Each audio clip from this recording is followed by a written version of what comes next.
This might seem a very strange way to start a video about my free top books that I think you should buy for yourself and everybody else at Christmas, but earlier this year, I think it was May, I mentioned about this one radish. It's a huge, massive, huge radish. Here's a couple from the year before. This is how big they got. Like, really talking about stonking size radishes. And I plonked that in there from one seed, and it grew and it grew and it kept growing, and it's still growing, and it's still chucking out little flowers which then turn into seed pods, which I then harvest and I will keep for next year. But it's still going, still chucking out flowers and seed pods. I think that is truly astounding. All this from one radish, look. All this down here. One radish. Let's look at the book, shall we? Last year's winner, my book of the year for last year, and I make no apologies whatsoever for mentioning it again, and I'll put a link below, down underneath there. And the reason for that was this was a book that introduced me to the National Brewery Centre down in Burton upon Trent. Had two wonderful trips down there, especially for the White Shield Brewery, which used to be known as the Museum Brewery. And such a great shame, Molson Coors closed it down. So anyway, that's last year's. And I'm not going to make any apology whatsoever for two of this year's top books of mine also being from Pete Brown. He hasn't taken out a restraining order yet, so I thought I'd better get these in quickly. So first off is going to be, I do apologise for the lighting in here, Beer by Design. It's not just Pete Brown. He has been ably assisted by Liz Vater, and I don't know whether that should be Water or Vater, yeah, Vater, I suppose. W you pronounce the. Anyway, shut up. Beer by Design. The story behind this is, as soon as COVID kind of like kicked in, someone sent Pete Brown an email or whatever saying, can you do us a book that doesn't involve you travelling or breaking lockdown or anything like that? And so he came up with this idea, and it is, and I will call this my coffee table book of the year, runner up, and there'll be a reason for that, which you'll very quickly find. And this is just, it's so beautifully written, and it's a, if I just go back to the contents, I'll show you the contents. Zoom in on that a little bit, shall I? Pete Brown, as many will have ascertained from my previous accolades, is a remarkable researcher and historian. So he goes into some of the history of beer brewing, which obviously will include the first registered trademark, which was the Bass Red Triangle. And then he goes into some of the psychology very, very carefully, but also goes into the aesthetics. And as those of you who have been following will know, we've chosen for our brewery this particular aesthetic. This is our branding, which you'll see on everything left, right, and centre. But apart from the narrative that he carries through here, and I ought to also mention that this is one of those published by Camera, and whether you like Camera or not, the Campaign for Real Ale or not, whether you feel they're too biased towards cask and not keg and not craft, it's a wonderful book and it's worth buying. Now, this is the brand that everyone will recognise. But when I first saw this is the brand I recognised. This is my first proper beer was Harvey's Sussex Best Bitter, and it's one that I've tried to reproduce several times without a huge amount of success. But this is just beautifully illustrated. It's really, really well structured, thought through and structured, absolutely.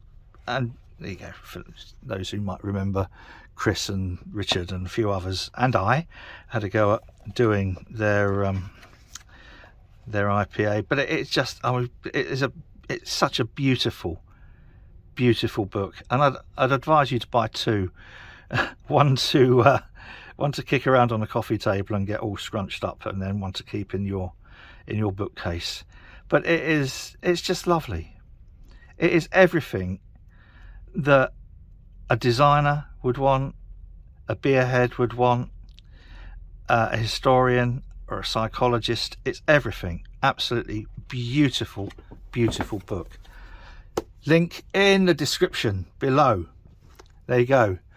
So these free books that I'm doing are in no particular order. Next though is another one from Pete Brown, Clubland, and I haven't read this. I have listened to it as we were on our big boating adventure this year. I was listening to Hops and Glory again, especially when we moored up in Burton, and I was listening to this all the way from Stratford-upon-Avon back to Sheffield. Now this again, there are a number, this is the history of Clubland, working men's clubs, and as he says, how the working men's club shaped Britain. And it did in so many ways. It did for me as a teenager. I remember very clearly in the town I grew up in, being a member of it wasn't actually a working men's club, but it was a kind of like, its history dated back to being a working men's club. It's a social club, but it was a member of the Clubs and Institutes Union. And as a member of that club, I also managed to be a member of every other Clubs and Institutes Union club in the UK. And when we were touring around, it was a great place to go for a cheap drink. But in that town where I grew up, interestingly, the Liberal Club and the Conservative Club and the Labour Club were all members of the Clubs and Institutes Union. As a consequence, I could play snooker in any of them. So if you went to the Labour Club, which had the best beer, and the snooker tables were booked up for that evening, we'd try the Liberal Club. If they were booked up, we'd go to the Conservative Club. Just on that CRU. And we didn't even, because we were quite well known, we didn't even sign in most of the time. We just walked in and people would say, all right, Martin, what do you want tonight? And, obviously, I'd say, pint of Carling Black Label. That is a joke. I would not say that, because I wouldn't ever be caught drinking such. But anyway, so the history of the working men's clubs is chronicled in exceptional detail. And this, again, this is where Pete Brown really excels in. He is an exceptional researcher and historian, and documents this beautifully in so many different ways. He also mentions, and I will put a link to this below, he mentions this book from Ruth Cherrington, which is more of an academic tone, the history of working men's clubs in the UK, not just beer and bingo. So I'll put a link to that anyway, because that's if you're really seriously academic, that's a lovely tome. This is a fun book as well. And if you like audiobooks, which I do, most of Pete Brown's books I got into, things like Hops and Glory, etc., by listening to it on Audible, and while sailing a boat or doing some other thing. And and it's always been narrated by a really nice chap, but not the author himself. This on Audible is narrated by the author, by the lad from just up road in Barnsley, Pete Brown, and with his accent, and he states in it gives quite a few really nice deep insights as well into growing up here, and then moving down to London, where he classes himself as a professional northerner. And I've come the other way, so I've come from down there up to Sheffield, and I'm sort of like a professional southerner, even though I seem to have picked up a little bit of the Yorkshire accent, some people say, rightly or wrongly. Aye, that does. Right. This was my travelling book on the boat this year. And there are some incredible facts in here, which are a spoiler warning, a little bit of a spoiler warning. The whole thing about working men's clubs and the Clubs and Institutes Union, which was the overall sort of like body that all of these clubs joined. There's a couple of fascinating facts. I'm going to give one of them, or I'm going to give two of them away actually. They're a bit useless, the CIU. Anyone who's had a look at their website or tried to have a look at their website will work out that they're very much locked in sort of like about 80 odd years ago. And one of the facts pulled out of this is they had a wonderful headquarters that they built and then stupidly sold a part of it, and then the big part of the building then become a bit of a white elephant, and the other part of the building is now a Wetherspoons. Yeah, what can you say? And the other fact comes out of here, which will probably be surprising for a lot of people, is the Clubs and Institutes Union finally changed their rules so women could have equal parity within the club movement or the club structure and get the vote and join independently in their own right. They only introduced that, or they only opened the doors, as it were, to women in 2007. But the history of working men's clubs is a lot more complex than many of us would ever have thought, including the philanthropy behind it, including all of the assumptions made about working class people, which are still made today, either rightly or wrongly. A lot of those stereotypes and those assumptions still carry through to today. That's Clubland, Pete Brown. Again, link below. I'm pointing at my groin. It's probably not the best thing to do. But this is, and I would go as far as to say, this is my book of the year. And this is Wheels of Light. Those people who know me will know that for about the past 45, nearly 50 years, I've liked an old-fashioned type of lighting, old projectors that project, like liquid wheel, liquid like oil, lava lamps, or crazy sort of dynamic pictures, and using a very old style projectors called the Optikinetic Solar 250. Well, the projectors are great. I've actually got about 40 of them. Probably, if I fix some of the other ones that I've bought for spares up, probably 50, maybe 55 of those projectors, and probably knocking somewhere around 200 different wheels, most duplicates obviously of each other. But this is a book from this wonderful guy who's researched this, Kevin Foakes. This covers just, if I can get that in here, it covers the lighting. I don't know whether I've got the lighting in here right.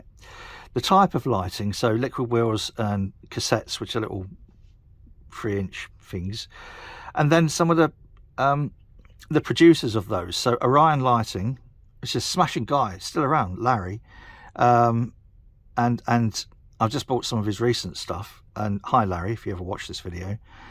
Pluto, who were the makers of the projectors themselves. Light Fantastic Limited. Sorry, Pluto.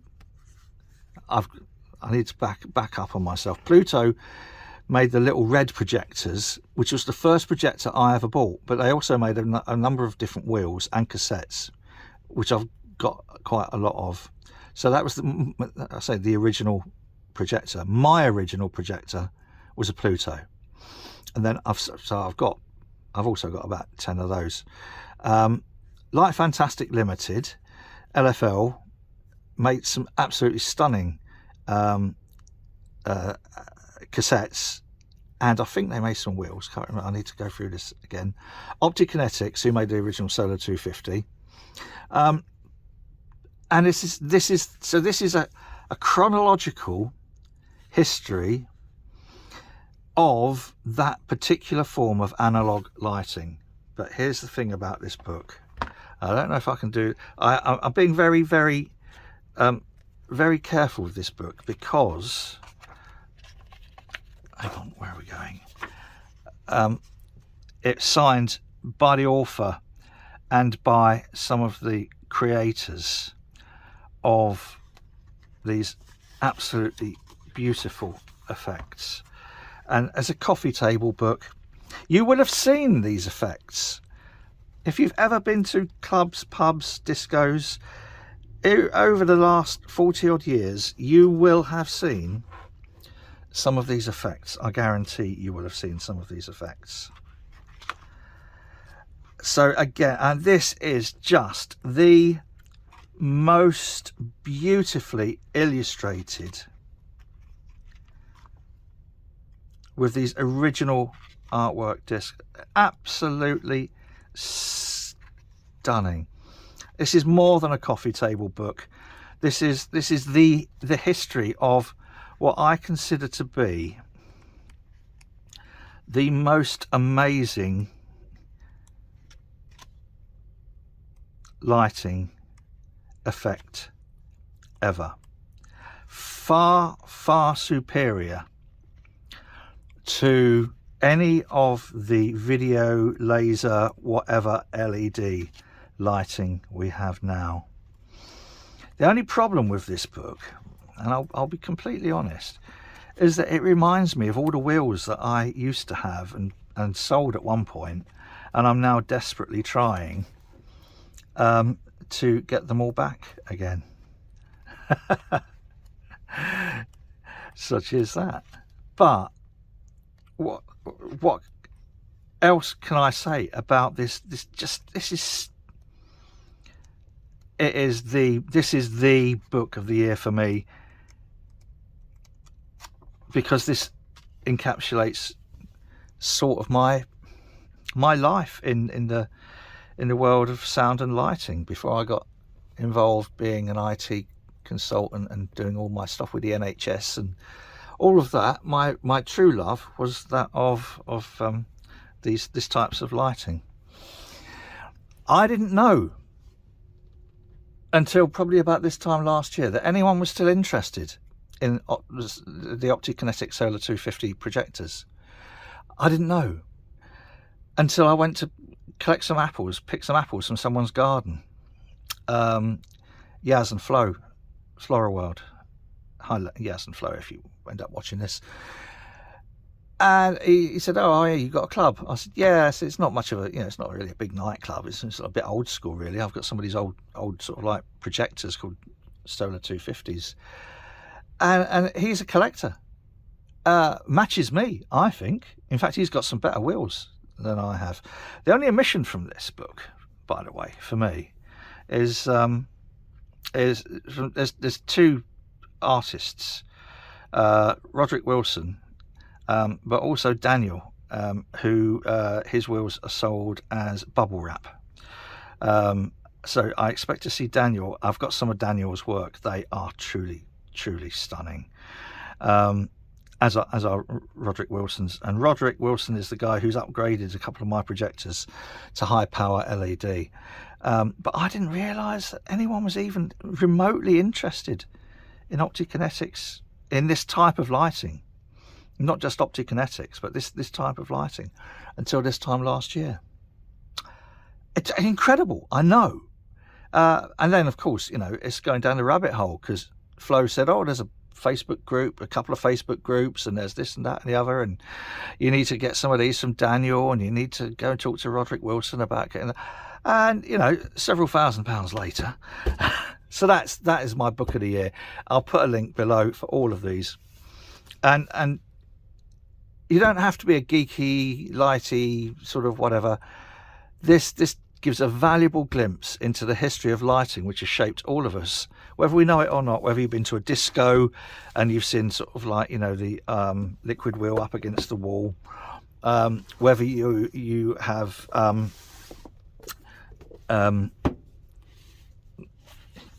been to some of the old school trippy sort of clubs, blues type clubs, whether you have been into Pink Floyd, Hawkwind. Yeah. So Kevin, thanks for taking the time to bring this beautiful work together.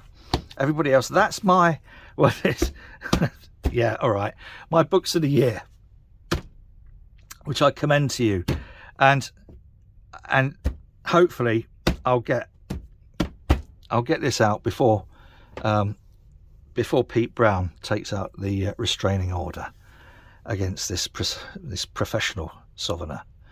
And I thoroughly recommend these books for yourself and as gifts for people who might be interested. Been a bit of a longer video. I'm going to go and check my radish seeds now. Whatever you're doing, do it safely. You take care and have a very merry